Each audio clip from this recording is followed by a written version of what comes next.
Look at the screen, sir. Yes. That's you shooting him? Yes. And you admit that you shot him in cold blood? Yes.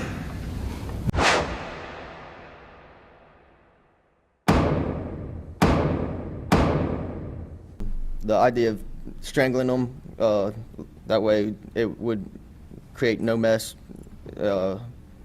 pretty much be an easier job to handle. 18-year-old Justin Michael Back was killed in Waynesville, Warren County, Ohio, on January 28, 2014. Back was murdered at his family home by Austin Gregory Myers and Timothy E. Mosley in order to take a safe from the residence. Because of the disparity in the sentences given to the two young criminals, the case attracted national media attention. Back and Myers were childhood friends in the 7th and 8th grades and went to the same middle school. Back graduated from Waynesville High School in 2013 and was just ready to enlist in the Navy when he was killed. Mosley said that Myers had questioned him about wanting to earn some money. Mosley showed interest, and they debated whether to rob Back's stepfather, Mark Cates, or a drug dealer. Myers was aware that Cates had left the family home with a safe holding cash and a rifle. Myers thought Cates had $20,000 stored in his safe. The two traveled to Waynesville's Back's house with the intention of robbing the safe. But when they saw Back there, they changed their minds. The two departed and spoke about how they may get the cash. According to reports, Myers had a plan to murder Back. Myers finally made the decision to strangle Back with a wire and then told Mosley they could take the safe, intending to make it seem as if Back had taken the safe and fled the house. Myers purchased 2 metal rope studs and a steel cable with a length of 3 feet. His goal was to create a garrote, or choke wire, as Mosley put it. The murder would be carried out the next day when they had put the garrote together. Myers and Mosley made their purchases of septic enzymes, ammonia, septic tank cleaner, and rubber gloves early on January 28, 2014. They then took a car to Back's house, where they arrived at 1:00 p.m. Back was supposed to be strangled with a garrote by Mosley, with Myers acting as a distraction. Mosley equipped himself with a 6-inch pocket knife and the garrote. Back opened the door when Myers knocked on the door of the family residence. After some time spent conversing among the 3 guys, Back walked to the kitchen. As Myers held Back from the front, Mosley spotted an opening and attacked him from behind, attempting to strangle him. The 3 men battled while Back fought back against them, and as a consequence of their struggles, all 3 of them fell to the kitchen floor. Myers informed Mosley that the wire was not around Back's neck, but rather over his chin. Mosley then whipped out his knife in a fit of rage and attacked Back from behind. Back was then fatally stabbed in the chest by Mosley as Myers secured the garrote around his neck. 21 stab wounds were made in all. Because of the plea agreement, Mosley, who used the knife to kill Back, got a life sentence in prison without the possibility of release, while Myers received the death penalty. The case attracted attention. Myers became the state of Ohio's youngest death row prisoner at the time. Back is interred at the Miami Cemetery in Corwin, Ohio's Warren County. On October 17, 2014, Myers, then 19 years old, received the death sentence. No, I've made a horrible mistake. I'm only 19 years old. I think there's a lot of good things I can do with my life. He is incarcerated at Chillicothe Correctional Institution and is presently on death row, waiting to be executed. On November 14, 2014, Mosley received a life in prison verdict. The Ross Correctional Institution is where he is detained. The 2 jails are located in the same town of Chillicothe. just across the street from one another. I mean, what more do you want? I mean, did I make it easy enough? It wasn't great police work that got me here. I gave it all to you. Convicted killer Scott Nelson was given a sentence of life in prison for the first-degree murder of Jennifer Fulford, who worked as a nanny. During the trial, he admitted under oath that he was the one who had killed her. During the section of the trial that dealt with penalties, he mounted the stand once again and pleaded with the jury to execute him. He said, "I am a homicidal maniac," and meant it. It was all about the money then. All about the money. Isn't everything? Is that a yes? I had to eat. I'm a human being. Is that a yes? You're damn right it's yes. His defense team attempted to demonstrate that putting him to death was the inappropriate response to the circumstances of the case. They said that Nelson had a difficult upbringing, including that he was abused as a youngster, served 25 years in jail, and had brain injuries. On September 27, 2017, according to the authorities, Nelson broke into the home of Fulford's employer, abducted her, and then murdered her so that there wouldn't be any witnesses to the crime. The defendant stated that he had the intention of obtaining money in order to flee from his probationary obligations. The contention that Nelson made throughout his evidence in the trial and the phase determining his sentence is that he was mistreated by federal officers. The penal system in America is a spectacular failure.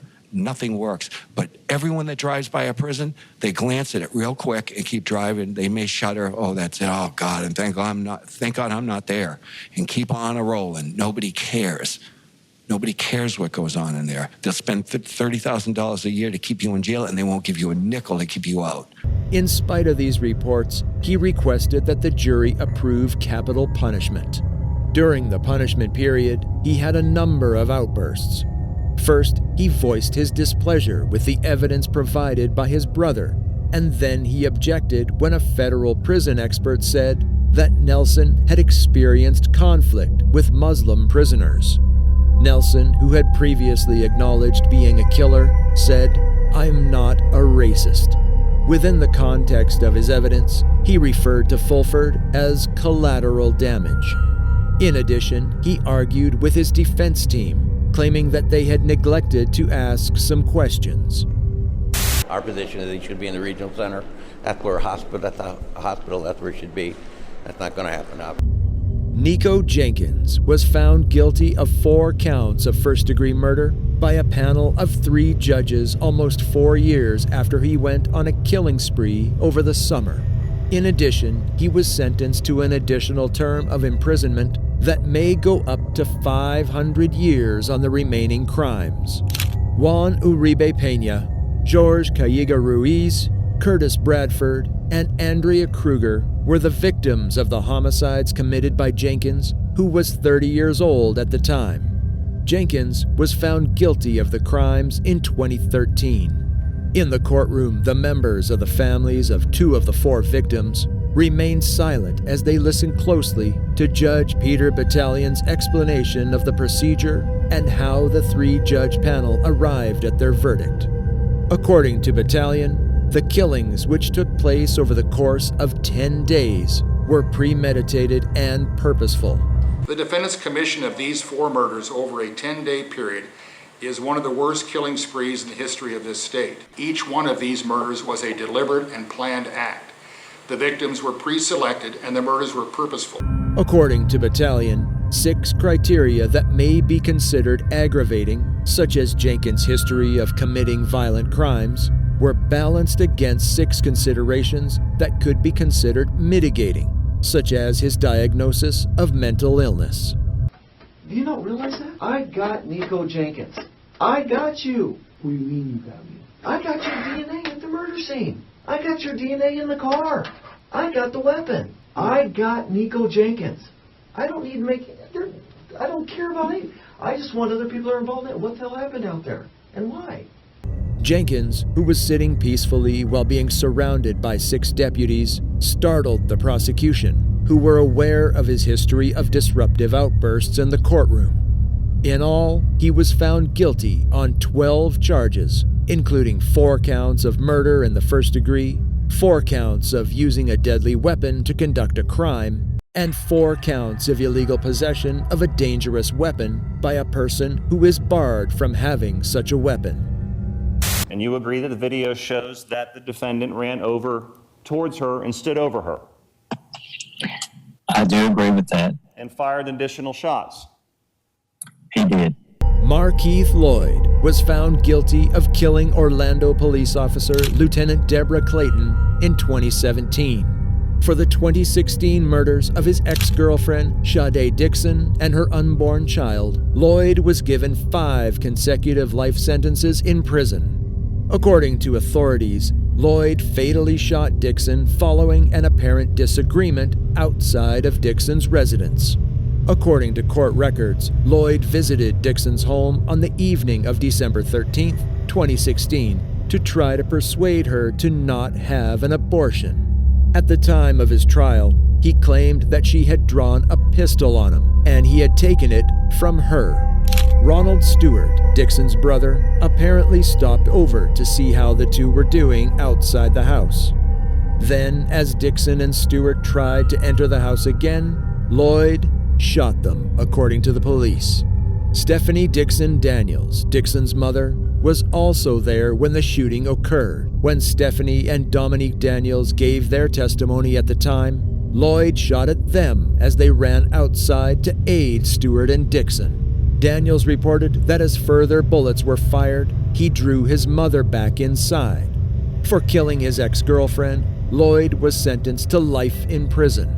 Lloyd was discovered at a Walmart when a consumer alerted Police Lieutenant Clayton, who was on the scene after a week-long search after Dixon was tragically shot.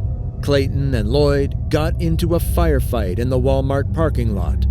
Clayton had been shot 4 times, with the last shot striking her in the neck, according to the autopsy. The autopsy found that the angle indicated Lloyd stood over her while she was lying on the ground.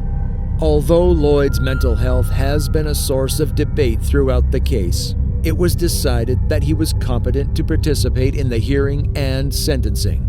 Xavier Amador, a clinical psychologist, testified that Lloyd believed he was a slave and that the police and the prosecution were his slave masters who were out to get him. Stop it. Look at the screen, sir. Yes. That's you shooting him? Yes. And you admit that you shot him in cold blood? Yes. Abram Martez was another killer who received the death sentence. The morning of July 30th, 2019, at the Walmart in South Haven, Mississippi, began like any other typical day. Customers needed to be served and things needed to be packaged. It's a difficult job, and just like any other day, it may be stressful. Supervisors suspended the coworker after he made a knife-wielding threat to a fellow employee. Abram struggled with his ban. He said that he only took 1 day off each month and that he enjoyed his work. Planned for 3 days, he arrived at the Walmart on July 30th at 6:28 a.m. and the evidence will show that at that time the defendant executed Anthony Brown in the parking lot with 1 shot. He killed him in the parking lot and then went inside and hunted down and killed Gregory. Martez Abram was found guilty on 2 charges of murder with the death penalty and 1 count of attempted murder. The accusations are related to the shooting in July 2019 that killed 2 Walmart workers and wounded a South Haven police officer. The jury was requested by the prosecution to execute Abram, which required a majority decision. A life sentence without the possibility of parole was asked by the defense, citing mitigating factors related to Abram's mental state at the time of the shooting. But when the jury returned, they all unanimously voted to execute Abram. Abram is seen in courtroom footage attempting to turn away and cradling his head as he watches what seems to be a recording of the awful events. Abram said yes when questioned whether he was the guy in the video and if he shot the victims. As always, thank you for watching. Please hit that like button and subscribe to our channel for more content like this.